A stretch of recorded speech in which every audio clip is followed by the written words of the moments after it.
राज्याचे शैक्षणिक सत्र येत्या एप्रिल महिन्यापासून सुरू करण्याबाबत प्रसार माध्यमात शैक्षणिक अधिकारी व शालेय शिक्षण मंत्री यांच्या वक्तव्याच्या बातम्या प्रसिद्ध होत आहेत। या सर्व प्रक्रियेमुळे विद्यार्थी पालक यांच्यात गोंधळाचे वातावरण निर्माण झाले आहे।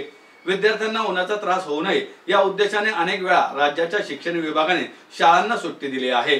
अशातच शिक्षण विभागाने अत्यंत कडक उन्हाळा असणाऱ्या कालावधीत विद्यार्थ्यांच्या परीक्षा घेण्याबरोबरच शैक्षणिक सत्र सुरू करण्याचे नियोजन आखल्याचे दिसून येत आहे।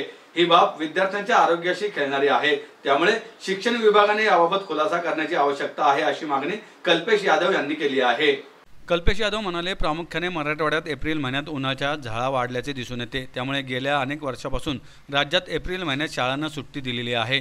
केवळ CBSE बोर्डाच्या शाळा या कालावधीत सुरू असतात, म्हणून राज्य मंडळाच्या शाळा सुरू करणे उचित होणार नाही।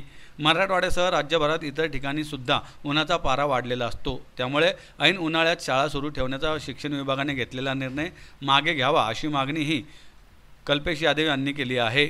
शिक्षण हा प्रयोग करण्याचा विषय नाही, विद्यार्थ्यांच्या भवितव्याशी खेळणे हे शिक्षण विभागाचे काम असू शकत नाही। नवनवीन प्रयोग राबवून विद्यार्थी पालक शिक्षक यांना वेठीस धरणे हे शिक्षण अधिकाऱ्यांचे काम आहे की काय, असा या निर्णयामुळे संशय येतो। त्यामुळे विद्यार्थी पालक यांच्या हिताचा विचार करून शिक्षण विभागाने परीक्षा आणि सत्र सुरू करण्यासंदर्भात घेतलेल्या निर्णयावर पुनर्विचार करावा, त्याचप्रमाणे विद्यार्थी व बालकांमध्ये निर्माण झालेला गोंधळ दूर करावा, अशी मागणीही यादव यांनी केली आहे। दरम्यान एप्रिल महिन्यात 15 तारखेपर्यंत परीक्षा संपत असल्याने अनेक पालकांनी गावी जाण्याचे नियोजन केले होते। त्या दृष्टीने पालकांनी बस व रेल्वेची तिकिटे काढून ठेवली होती। परीक्षांचे वेळापत्रक बदलल्यामुळे पालकांचे आर्थिक गणित चुकणार आहे, तसेच यावर्षी त्यांना गावी जाता येणार नाही। त्यामुळे सर्व बाबींचा सारासार विचार करून शिक्षण विभागाने आपल्या निर्णयांचा पुनर्विचार करावा, अन्यथा युवा सेनेतर्फे शिक्षण विरोधात पालकांना बरोबर घेऊन आंदोलन उभे केले जाईल, असा इशाराही कल्पेश यादव यांनी दिला आहे। ज्यावेळेस नवीन मंत्री पदभार घेतात, ते पदभार घेत असताना नवीन प्रयोग शिक्षण विभागात असतात। या आताच थेट परिणाम पालक आणि शिक्षकांवर अतिरिक्त ताण येतो, मानसिक त्रासाला सामोरे जातात। या अनुषंगाने आम्ही शिक्षण आयुक्त SCRTचे जे डायरेक्टर आहेत त्यांना एक निवेदन आम्ही दिलेलं आहे। विषय असा आहे की 1 एप्रिल रोजी नवीन शैक्षणिक सत्र चालू करण्याची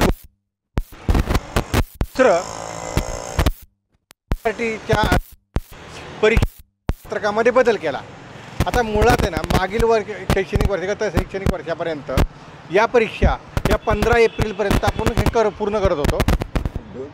अशा वेळी SCRTने मागील शिक्षण हक्क कायद्याप्रमाणे 1ली ते 4थी 6वी ते 8वीच्या दरम्यानच्या जे शिक्षणामध्ये मागे असणाऱ्या विद्यार्थ्यांसाठी 15 दिवस शिक्षणात देण्याचा एक GR पारित केला आणि त्या केलेला निर्णय आणि हा नवीन निर्णय याच्यामध्ये पूर्ण दुजाभाव आहे। मग यांनी त्यांच्या निर्णयाचं उल्लंघन केलं की काय, अशी शंका उपस्थित होते। मुळात 15 एप्रिलपर्यंत शैक्षणिक वर्ष हे संपतं आपलं, आणि अशा वेळी तुम्ही अचानक केलेल्या वेळापत्रकामधल्या बदलामुळे नक्कीच हा ताण विद्यार्थी पालकांवरती येणार आहे।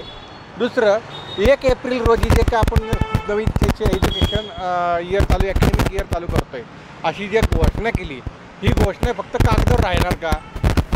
आणि जर तुम्ही इम्प्लिमेंट करणार असाल तर त्याची काय उपाययोजना केली आहे? जर बालभारतीकडे तुमचं स्टडी मटेरियल नक्की उपलब्ध झालं आहे का? तुमचं शैक्षणिक इयर जे आहे ते पूर्ण होतं आहे का? निकाल वेळेवर लागणार आहेत का? हा सगळं गोंधळ परिस्थिती तयार होते। मराठवाडा आणि विदर्भामध्ये या वातावरणामधील वाढती आर्द्रता जर लक्षात घेतली तर आपण